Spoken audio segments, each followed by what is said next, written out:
And we're recording.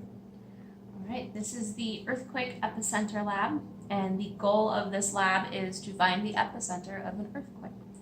So the first thing that we want to do is you have a data recording sheet right here locating the epicenter, and we have 3 seismograms, station A, B, and C.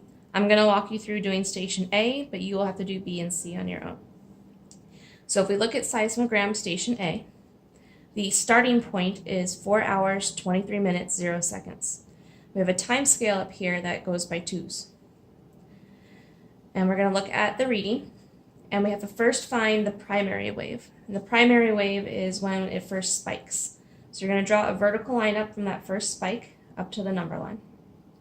And then you want to find the secondary wave. So that's the next time there's a major spike. And again, draw a vertical line up to the number line. So we need to record when the P wave hit and when the S wave hit. And to do that, starting with our 4 hours, 23 minutes, 0 seconds, we look up at the number line.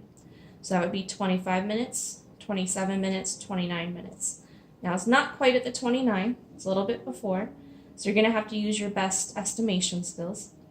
This would be about 4 hours, 28 minutes, and 40 seconds. So then you would record that over here at your P arrival time, 4 hours, 28 minutes, 40 seconds. And then you want to do your S arrival time. So we come back over here, we find our S wave, and where we drew our line at. So if that was 29, that's 31, that's 33, and it's just past the 33-minute mark. So my estimate I wrote was 4 hours, 33 minutes, 10 seconds. So now we have our P arrival time and our S arrival time. So I'm going to pause and let you guys do that. Okay. Now the next step is to find the lag time between the S wave and the P wave, or the difference, as you would say in math. To do that, we take the S wave, which was 4 hours, 33 minutes, 10 seconds, and the P wave, 4:28:40, and we subtract. I have to borrow 60 seconds from that column, so that makes it 4 hours, 32 minutes, 70 seconds, and 4:28:40. We do our subtraction, and I came up with 4 minutes and 30 seconds. So the difference between the P arrival time and the S arrival time was 4 minutes and 30 seconds. You log that right here, 4:30.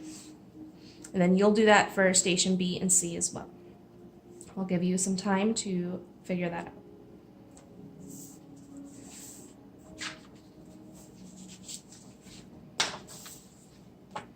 Okay, now we need to determine the distance to the epicenter.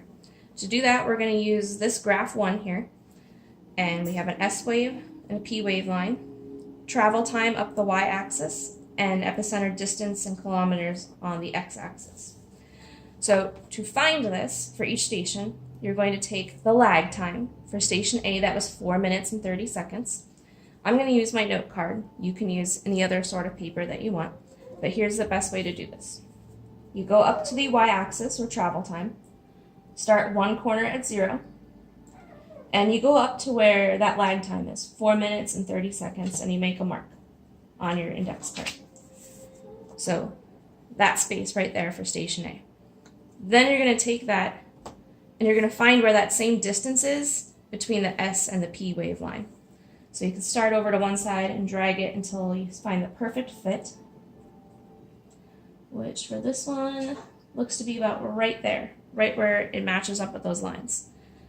And that happens to be 3,200 kilometers. 3,200 kilometers. So your distance to the epicenter, you write it down in your log, 3,200 kilometers. And you'll do that for station B and C as well. I'll give you some time to do that.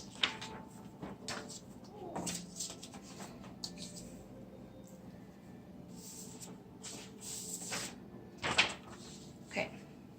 The final stage, we need to use a compass to find where the epicenter is, and you have a map.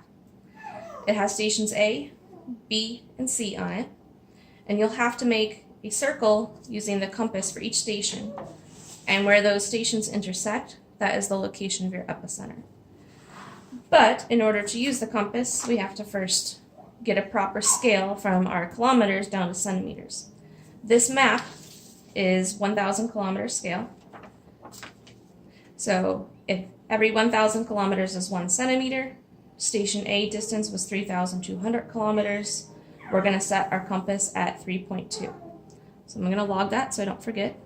3.2 centimeters. To use your compass, you have centimeters along this side. Don't use the inches. And you want to find 3.2. So right there. Once you hit the spot, turn the blue dial, and that tightens it and locks it in place.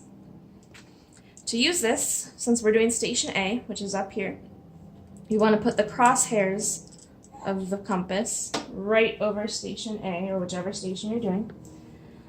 Put your finger on it. Pencil goes in the hole at the 3.2 mark, and you draw a circle. So there's our reading for station A. You'll do that for B and C, and again, where those circles intersect is going to be the final location of the earthquake epicenter. All done.